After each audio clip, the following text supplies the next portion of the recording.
Hello everyone and welcome back to Ninetail Hobbies. Today I want to cover just a quick tutorial on how to do liquids inside of a glass vial in two different types of colors to show that even though they are different colors, the same principle applies. What you want to start off with is the darkest shade that you're going to have, something not necessarily black, but just a really dark hue. This is Leviton blue, and then this right here is Vallejo's heavy red with a little bit of black mixed in.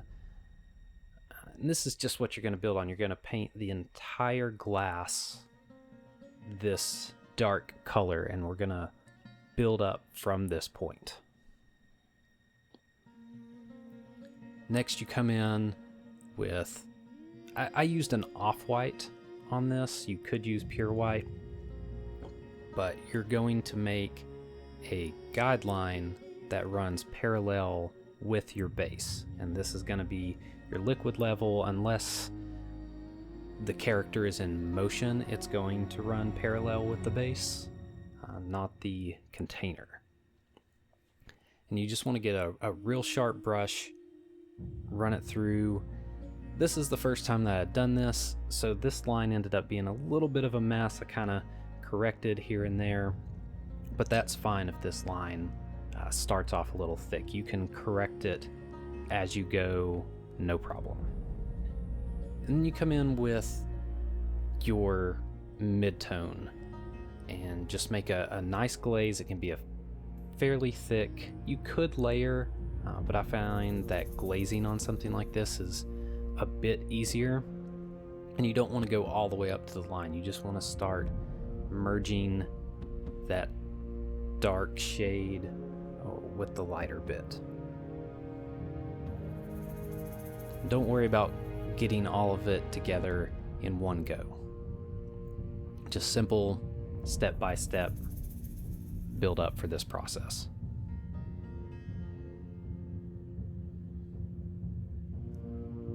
And remember, whenever you're glazing, your darkest part is always going to be where you pick your brush up from, so move to the darker areas. And with this red, this is just the exact same thing that I just did, making this parallel line to the base, just as a simple guide, and already just from doing the first one, it's coming in a little bit better. And this is just reinforcing that mid-tone glaze, getting my blends in a little bit better. And these spaces are so small that you don't have to worry about these large blends or anything. If you've got chords or lines like you do on this particular model, just paint right over them. It doesn't really matter. You can go back in and fix them later, and they'll work out just fine. And the red, I'm just putting in the straight heavy red. The blue, I only used 3 tones.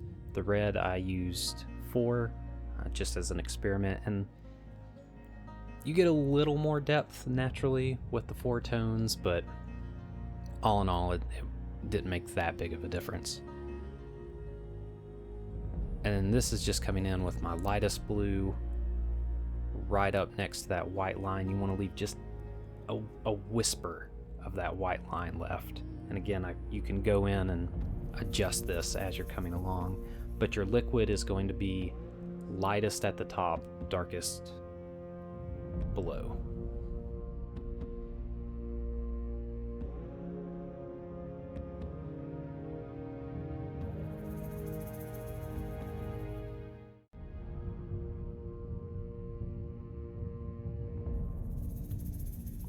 And this is just reinforcing. I get a little bit sharper tip brush and just skate that white right on top. Then just to add a little bit more to it, you can take that same white and add in a few bubbles. The top bubbles are going to be larger than the small ones. As they rise, they're going to expand. And this isn't something you have to do, it's just a little extra touch. Then just coming in and putting those lines back in with that original paint color.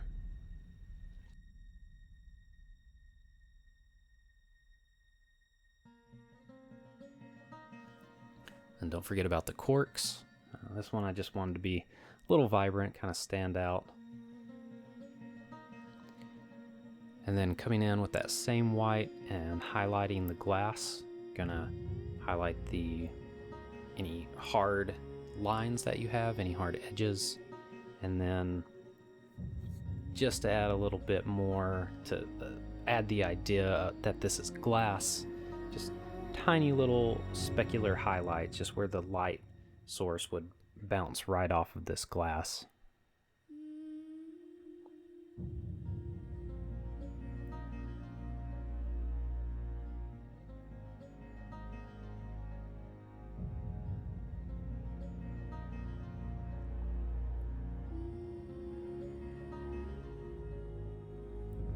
Yeah, that's the blue. It looks pretty solid. I just wanted to... This is the point where you can really just adjust those fine details. I wanted to smooth out that white line, add some sharpness to it, some crispness, and I went a little too far over, so I just took that base dark color and just went right on top of it, evened it out, no problems. This looks like a pretty complex paint scheme when you very first look at it, but it's really not that difficult. It just takes a little bit of time and patience. And with this red, I did the exact same method as the blue. I just kind of wanted to add this in for anybody that was interested.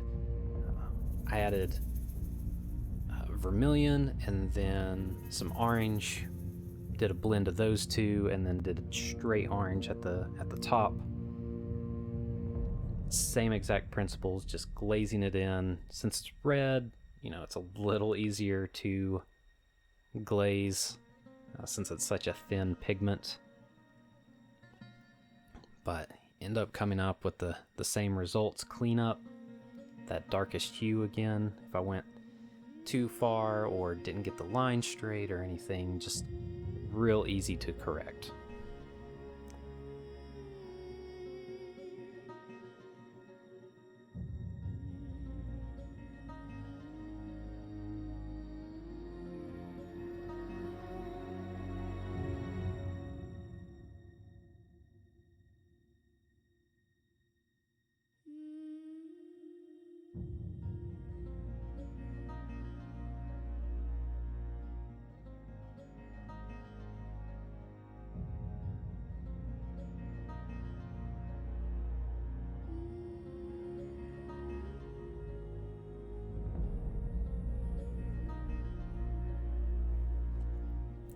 And again, for the glass, just that bright white,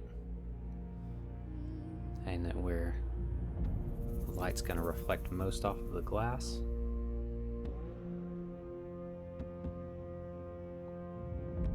You don't want to overdo it on the reflection. Just one or two tiny little ones. And the same thing with the bubbles. You could make it super fizzy, I suppose, but I think this is one of those instances where less is more.